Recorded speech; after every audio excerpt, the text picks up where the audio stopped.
Three. दोस्तों, कल हमने रामायण पार्ट 4 क्यों अपलोड नहीं कर पाए, मैं आपको उसका कारण बताता हूँ। हम नेटवर्क प्रॉब्लम था। मैं अपने गांव में आया हूँ, थोड़ा सा नेटवर्क प्रॉब्लम था का हल नहीं कर पाए। मैं माफ़ी चाहता हूँ। हेलो दोस्तों, मैं आदित्य का पिताजी शक्ति बोल रहा हूँ। हम लोग का आदि का रजा छुट्टी यानी कि समर वैकेशन चल रहा है यहाँ उड़ीसा पे। हम लोग गाँव आए हैं। थोड़ा नेटवर्क का इश्यूज था और थोड़ा काम था, इसकी वजह से हम वो शूटिंग नहीं कर पाए। तो आज हम वो शूटिंग कर रहे हैं। ठीक है, पार्ट 4 हम कर रहे हैं।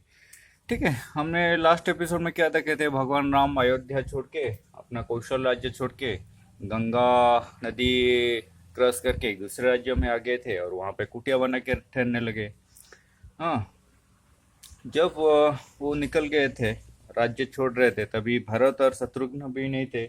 वो अपने मामा के यहाँ पे गए गए थे। तो अयोध्या राज्य में कोई भी राजपुत्र नहीं था, कोई भी युवराज नहीं थे।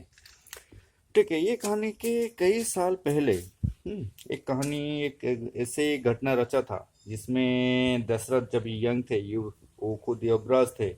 तो उन्होंने शिकार करने के लिए एक जंगल में गए थे। रात के समय था, ठीक है, और वो एक पेड़ के पीछे छुप के शिकार की इंतजार कर रहे थे। तभी एक वो जैसे हिरन पानी पीता है नदी से, ऐसे गुड़ गुड़ गुड़ गुड़ ऐसे एक आवाज आने लगा। हाँ, तो वो उसी दिशा में तीर चलाने लगे। लेकिन जैसे वो तीर चलाए ना, कुछ क्षण के बाद एक बचाओ बचाओ कैसे आवाज आने लगा। तो वो घबरा गए दशरथ जी।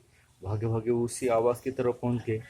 देखे कि एक युवक एकदम घायल अवस्था में पड़ा है और दशरथ जी का तीर उसके सीने में लगा है। वो एकदम परेशान हो गए, माफी मांगने लगे। तो वो जो बंदा घायल पड़ा था, वो बोला कि अभी माफी मांगने से क्या फायदा, चाहे तुम एक इंसान का शिकार करो या कोई जानवर का शिकार करो, पाप तो पाप कर रहे हो।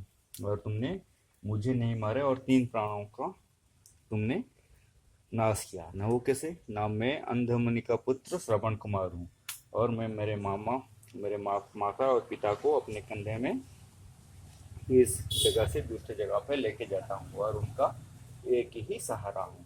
तो दशरथ जी सुन के एकदम विचलित हो गए। अच्छा, तो फिर उन्होंने बोले मैं अपने पिता माता के लिए ये पानी भर रहा था, कम से कम उन्हें आखिरी बार ये पानी पिला दो।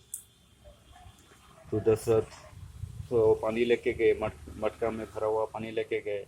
और ये बोलते श्रवण कुमार का देहांत हो गया। ठीक है, जैसे पानी लेके गए और अंधमुनि के पास एकदम नतमस्तक होके सब कहानी बताने लगे। तो ये सुन के अंधमुनि उनको श्राप दिए कि जैसे मैं मेरे पुत्र के बिना अभी अपना प्राण त्याग दूंगा, तुम्हारा भी ऐसा ही हालत होने वाला है।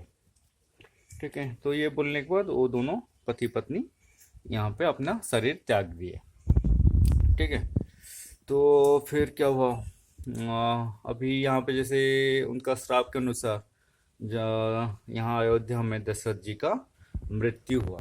उन्होंने अपना प्राण त्याग दिए, जबकि उनके पास कोई भी पुत्र नहीं था। ना राम थे ना लक्ष्मण थे, क्योंकि दोनों वनवास गए थे। ना ही भरत थे ना ही शत्रुघ्न थे, क्योंकि वो दोनों अपने मामा के यहाँ पे गए थे। ठीक है, जैसे ही भरत अयोध्या वापस आए, तो उन्होंने सब चीज उन्हें पता चला कि माता कैकेयी ने एक वर मंगा है दशरथ से, जिनके कारण वो राजा बनेंगे और राम जी 14 साल के लिए वनवास जाएंगे। तो उन्होंने सोचा मेरी माता मेरे खिलाफ, मेरे राज्य के खिलाफ एक षड्यंत्र रचा है। तो उन्होंने अपने माता को बड़े बुरा बुला बोलने लगे। ठीक है, तो वो बहुत एकदम लज्जित हो गए। अपने माता भी कह के भी एकदम लज्जित हो गए कि मैंने ये क्या पाप कर दिया। तो फिर भरत जी आए राज्य सभा में, सबको बोलने लगे कि मैं ये राज्य नहीं लूंगा, मैं सम्राट नहीं बनूंगा। प्रभु राम ही इस राज्य के साम्राज्य के राजा है, महाराजा है। हम सब मिलके जाएंगे, उनको मना के वापस लेके आएंगे। तो फिर सब राम जी को ढूंढते ढूंढते गए। ठीक है, आर्य सुमंत जो महामंत्री है, उनको पता था राम जी कहाँ पे है, तो सबको लेके गए। इवन गुरु वशिष्ठ भी उनके साथ गए और माता कौशल्या, माता कैकेयी, माता सुमित्रा भी उनके साथ गए।